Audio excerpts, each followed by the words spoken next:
Hello guys, യാ മർഹബ. ഇന്ന് August 19. ഇന്നത്തെ പ്രത്യേകത എന്താ അറിയോ?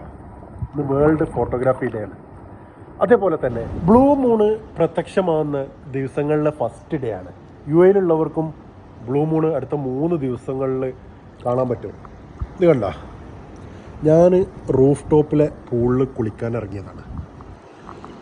കണ്ട, ബ്ലൂ മൂൺ അവിടെ ഉണ്ട്. യാ മോനെ, ഈ പൂർണ്ണ ചന്ദ്രനും കണ്ടിങ്ങനെ പൂളിൽ കുളിക്കാൻ എന്താ രസം എന്നറിയോ? ഞാൻ DSLR-ലെടുത്ത കുറച്ച് ബ്ലൂ മൂണിൻ്റെ വീഡിയോസും പിക്ചേഴ്സും ഇതിൻ്റെ കൂടെ ഉണ്ട്. കണ്ടു നോക്ക്. ലൈക്കാൻ മറക്കല്ലേ.